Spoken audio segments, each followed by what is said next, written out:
अस्सलाम वालेकुम, मैं हूं दीन इम्तियाज़ और आप देख रहे हैं तख्ती ऑनलाइन। इंसान हमेशा से साइबेरिया में बर्फ़ के इलाके में बहुत ज़्यादा रिसर्च कर रहे हैं और ये रिसर्च ज़्यादातर फॉसल्स के बारे में है। यहाँ पर हमें बहुत से ऐसे फॉसल्स मिलते हैं जिसे के ज़रिए हमें माजी के बारे में पता चलता है।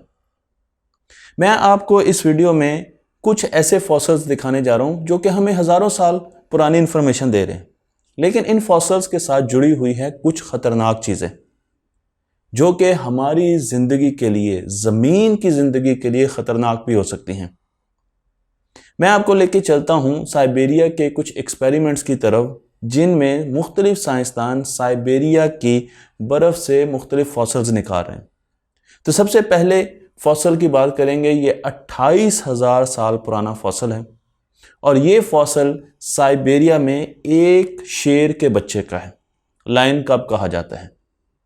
इस फॉसल की ख़ास बात यह है कि बड़े अच्छे तरीके से प्रिजर्व है। इसकी खाल भी इंटैक्ट है, इसमें खाल भी मौजूद है, इसमें इंटरनल ऑर्गन्स भी हैं, तो इसके मुख्तलिफ अज़्व भी अपनी शक्ल में मौजूद हैं। और इसी तरीके से परमाफ्रॉस्ट ने, यानी साइबेरिया के ठंडे इलाके ने, इनको बहुत ज़्यादा डिके नहीं होने दिया।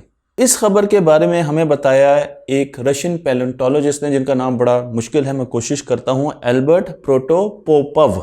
और उन्होंने हमें बताया कि इस बच्चे की खास बात यह है कि इसकी बॉडी के अंदर अभी भी माँ का दूध मौजूद है, जिसके ज़रिए हम बहुत सी रिसर्च कर सकते हैं। साइबेरिया ही की बात करें तो यहाँ पर हमें 50,000 पुराने राइनोसेरस की भी फॉसल्स मिले हैं।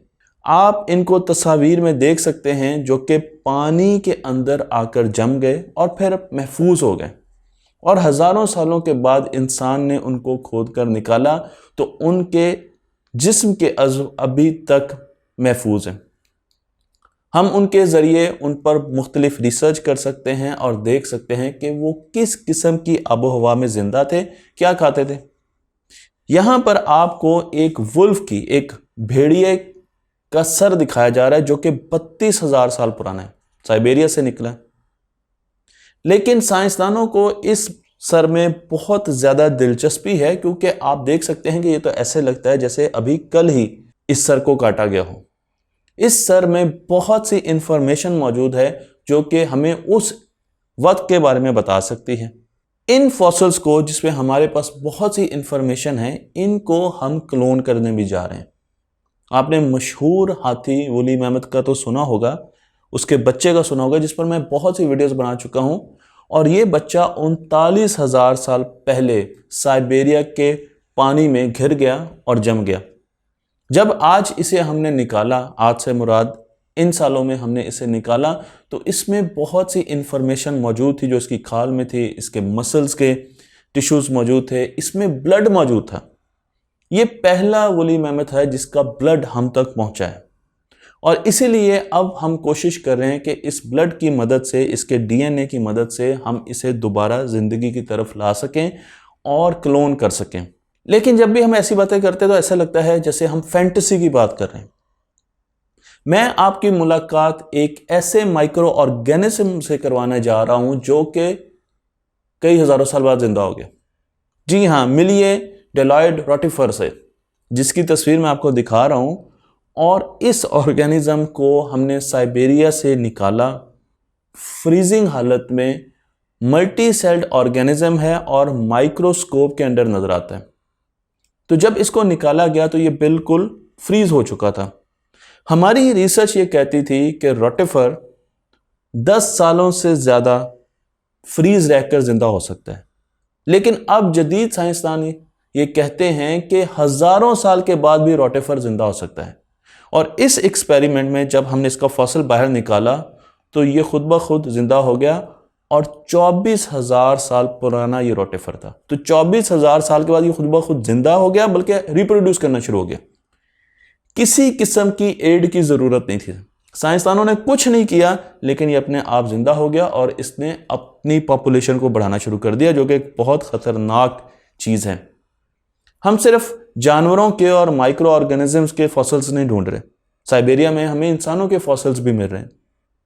इनमें नियंद्राटाल भी नज़र आते हैं हमें, और हमें दूसरे फॉसिल्स भी नजर आते हैं। मैं आपको एक मशहूर फॉसिल की तरफ लेके चलता हूं जो कि एक बच्चे का है, और इसमें दिलचस्पी की वजह साइंसदानों की है कि इसको बिठाया गया है, इसकी डेड बॉडी को बिठाया गया है, और इसकी वजह से साइंसदान इसमें बहुत ज़्यादा रिसर्च कर रहे हैं और इसके पेरेंट्स के बारे में भी जानने की कोशिश कर रहे हैं।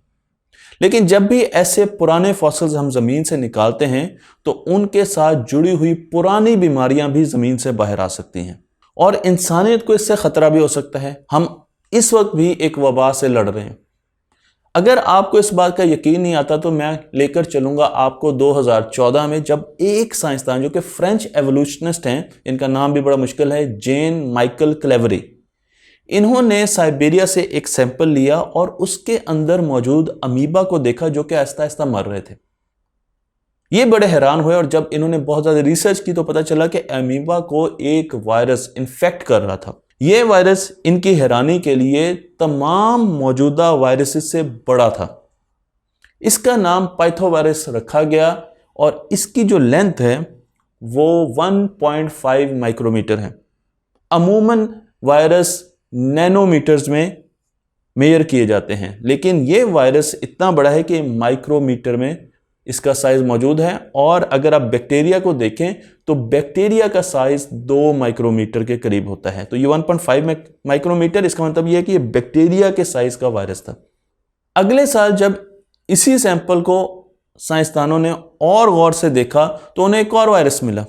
उन्होंने देखा कि अमीबा की बॉडी को फैक्ट्री के तौर पर इस्तेमाल किया जा रहा है और वो फैक्ट्री क्या बनाती है, वो वायरसेस बना रही है।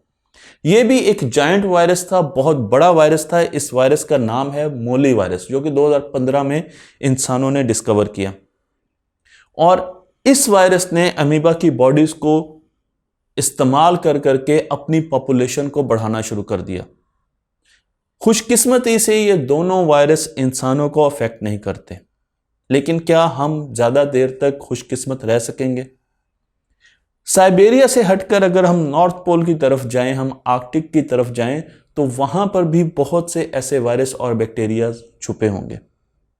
जब ज़मीन का टेम्परेचर बढ़ता है और उसकी वजह क्लाइमेट चेंज है तो आर्कटिक का टेम्परेचर दुगना बढ़ता है। हमारा यह ख्याल है कि शायद साइंसदान ऐसे एक्सपेरिमेंट करके ऐसे वायरस बाहर लें, लेकिन क्लाइमेट चेंज सबसे बड़ी वजह होगी कि इन दबे हुए वायरसेस को, बीमारियों को, बैक्टीरियाज को वापस ज़मीन की सतह पर ले आए। जब ज़मीन की आबो हवा आहिस्ता आहिस्ता गर्म हो रही है तो ज़मीन की बर्फ़ बड़ी तेज़ी से पिघल रही है और उसकी वजह से उसके नीचे छुपे हुए मुख्तलिफ बैक्टीरिया और वायरसेस सामने आते हैं। ज़्यादा दूर की बात नहीं है, 2016 में एक बहुत मशहूर इन्फेक्शन ज़मीन की सतह पर आई। नाम आपने ज़रूर सुना होगा, एंथ्रेक्स। रशिया के एक इलाके उक्रेक से इसने जन्म लिया और जब ये सामने आई तो इसने 2000 हिरनों पर अटैक किया और उनको मार दिया। 72 अफराद अस्पतालों में गए, एक बच्चे की डेथ हुई और उसके बाद ये एंथ्रेक्स फैल गया, काफ़ी फैला। एंथ्रेक्स कैसे हुआ? जब ज़मीन की सतह पर मौजूद, परमाफ्रॉस्ट की सतह पर मौजूद बर्फ़ पिघली और ज़्यादा पिघली क्योंकि गर्मी ज़्यादा थी, तो नीचे से ऐसा घास निकला जो कि बैक्टीरिया से इन्फेक्टेड था और उसको खाने के बाद हिरनों में एंथ्रेक्स फैल गई जो कि बाद में इंसानों तक आई। तो ऐसे बहुत से पैथोजेंस हैं जो कि इंसानों को भी अफेक्ट कर सकते हैं और वो पहले जानवरों को और उसके बाद इंसानों पर जंप कर सकते हैं। यहाँ पर यह कहना ज़रूरी है कि आइस एक टाइम मशीन की तरह काम करती है। हज़ारों साल पुरानी बॉडीज़ आज तक उसमें महफूज हैं और आज हम उनके बारे में मालूमात हासिल करते हैं। लेकिन आने वाले हज़ारों लाखों सालों के लोगों को जो कि मुस्तकबिल में आएंगे, अगर हम कोई मैसेज देना चाहते हैं, कोई इन्फॉर्मेशन देना चाहते हैं, तो इन बर्फ़ की बड़े बड़े पहाड़ों में उनको छुपाया जा सकता है ताकि उनकी हालत बिल्कुल महफूज रहे और वो आने वाले इंसानों को मिल सके। इसलिए साइबेरिया में किए जाने वाले एक्सपेरिमेंट शायद उतने ख़तरनाक नहीं हैं जितना कि ग्लोबल वार्मिंग ख़तरनाक है, जिस पर हमें काबू पाना होगा। लेकिन अगर आपको मौका दिया जाए कि आप साइबेरिया के या आर्कटिक के, नॉर्थ पोल के बर्फ़ के नीचे आने वाले लोगों के लिए कोई इन्फॉर्मेशन रखना चाहते हैं, कोई चीज़ छुपाना रखते हैं, तो वो क्या होगी? मैं आपके कमेंट्स का इंतज़ार करूंगा। तख्ती ऑनलाइन को लाइक कीजिए, शेयर कीजिए और इस इल्म को दूसरों तक पहुंचाते रहिए।